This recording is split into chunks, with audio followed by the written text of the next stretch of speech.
Let's go to our guest line. If you happen to be watching us on QSportsTalk.com, you'll see our next guest, Javon Edmonds, football writer for Syracuse.com. Javon, it's great to have you on. Thanks for joining us. How are you today? I'm good. I'm happy to be on. I appreciate the invite. I like to ask this question when we're doing years. What were you doing in 1997? Were you alive? Were you what was going on in 1997? 97, I was not born. My dad was 17 in his 11th grade year at Baltimore City College. Yeah. My goodness, I'm getting old. I knew that was going to be. You set yourself up for that. I knew he was a young guy. I was like, there's no way he was born. Everybody's young. Yeah. Well, no, we're just old. Jordan was born in 97, so it's like, ay. All right, Javon, I don't know if you were listening in the last segment, but we broke some news. We know who the SU starting quarterback is going to be. We asked the Magic 8 Ball, and the Magic 8 Ball says that it's going to be Ricky Collins. So your job, we took care of your job for today. If you want to print that, you can. In all seriousness, I mean, what do you make of what we've seen? The observations. They're obviously just doing drills right now and whatnot. I mean, from what you've seen, it kind of handicapped the quarterback battle in your mind. I think Ricky Collins is the more talented of the two. And with him being the younger of the two, that helps. It's like, that's the future of your program. He's got more athleticism. He's got more arm talent. So far, he's looked like the better deep ball thrower from what we've seen. So I'd say he's got the leg up right now. I think if you're making a decision for the future of your program, you start Ricky Collins. It's just the breaking the news to Steve Angeli part, right? I mean, that guy's been around the Campanelli family his whole life. That's kind of the reason he's at Syracuse. So it's about how do you break that news to him? But I think right now, Ricky's got the leg up. I wouldn't be shocked if we see both of them playing throughout the first 3 weeks of the season. Like, they might both play Tennessee. They might both play UConn. I'd bet everything in my bank account that they both play the Colgate game. I really don't think this competition has to be settled until after Colgate. I think Colgate's the last week, if they chose to do so, to be a 2-quarterback thing, because after that, it's over. Clemson, SMU, Duke, Georgia Tech, Miami, Notre Dame, Boston College. Y'all know the schedule. I think Colgate's the last game for them to use to figure out who is their guy moving forward. Would you say that about the Tennessee game, though? Would you want to be trying to figure it out in that game? Would you go 1 or 2 in that game? You go in there with the plan to play 1, but if that 1 doesn't look ready, you make the switch. Yeah, see, it's interesting you bring that up because we were talking about that on the show the other day about whether or not you would want somebody to win the job or if you're okay if the competition spills over into the season. And I'm a firm believer that you don't want the competition to spill over into the season if you can help it. You hope that somebody is better than the other, and you can give that guy the job, in my opinion. But, you do bring up an interesting point about UConn and Colgate, that if you get through that Tennessee game, now you've got 2 more games to evaluate game situations and whatnot before, the true gauntlet begins. So it'd be interesting to see. And, and Fran Brown has kept it to himself. If there is a plan in place, he's kept it to himself, and Jeff Nixon and the rest of the coaches have. With that in mind, do you think, Javon, that if they make a decision, and they're obviously going to have to make a decision at some point who's at least going to start, whether or not, both guys play in that Tennessee game or not, do you think we will know going into the Tennessee game who's starting, or do you think they truly will try to keep Tennessee guessing up until kickoff? I think Fran's going to name his quarterback probably that first Monday press conference he has before Tennessee.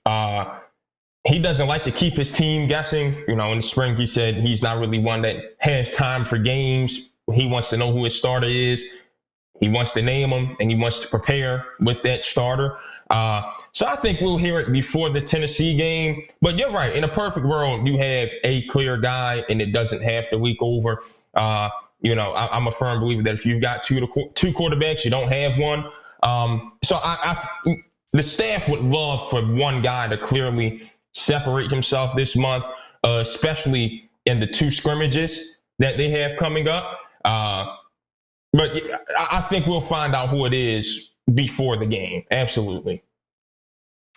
What else has stood out to you through the first week of camp? Is there another position battle or another position group, I guess, in particular that you've got your eye on that, and I know it's tough to take too many, takeaways, I guess, from this first week because they're not doing a ton right now. But what has stood out to you other than the quarterbacks? I think the offensive line is going to be a deep room. I think that's a position where you could see 7 or 8 guys playing per game between the transfers, Cam Pringle, Austin Collins, TJ Ferguson. You got the freshman, Big Byron Washington, 6'7", 400 pounds, playing right guard as a freshman.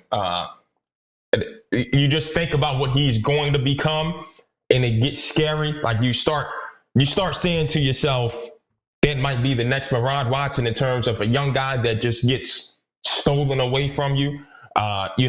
Demetrius Weatherspoon's still a thing. Joe Cruz, Josh Miller, and they want to kill veteran to, turn the corner. So I think you could see 7 or 8 guys on that offensive line, which is going to do wonders. Fresh legs are the best legs, and football often is a war of attrition. So the healthier team often wins. So I think the offensive line is something they wanted to address. They wanted to get bigger. They wanted to get deeper. And I think they've done that. I think the linebackers room. I am a big Gary Bryant fan. Some of that may be Central Maryland bias, but everyone I've talked to has nothing but good words to say about the guy as a locker room leader. And as a football player, I'm hearing he doesn't really come off the field much in practice because of his ability to cover as well as play the run. So I think those 2 positions were 2 that they wanted to address this offseason. And I think they found some answers. I think it's a good sign that you didn't bring up the skill position players there because I know some are concerned that, you lose OG, you lose LaQuinn Allen, you lose a couple of the other weapons that we saw in this offense last year. Trevor Pena no longer here, for example. He's at Penn State. And the hope is that you've got guys waiting in the wings to come in and replace. And the fact that you didn't bring up the wide receiver or the running back position, I think that's probably a good sign. What are you expecting out of those 2 position groups? I expect Darryl Gill to be one of those 900-yard receivers like they had last season. And I think Syracuse expects Jonte Cook to be in that conversation. I mean, for all intents and purposes, he is here to replace Trevor Pena. He's actually wearing Trevor's old number. He's been running with the first team. He's been moving all around outside and in the slot. The word that keeps being used with him is explosive. Comes from a Texas program that's had some pretty good wide receiver rooms recently. He was able to watch those guys and learn from them and practice with them every day and train with them. So I think those 2 are going to stand out. And then the young guys like Umari Hatcher is getting his confidence back, and the staff likes him right now. Emmanuel Ross is good. Justice Ross Simmons is good. Darius Johnson is good. So I think wide receiver is their strongest position by far. I think that is the least of Syracuse's problems is who's going to catch the ball. Wide receiver is loaded. They probably don't even need a tight end to fill Aronde Gadsden's shoes. They can just spread it out, go 4 or 5 wide if they want to with receivers and get along just fine. Another interesting storyline heading into camp was that of the youngster Demetrius Samuel, who we've heard is going to play both sides of the ball. He was interviewed last night, said that he's taken really his reps are split 50-50 between offense and defense.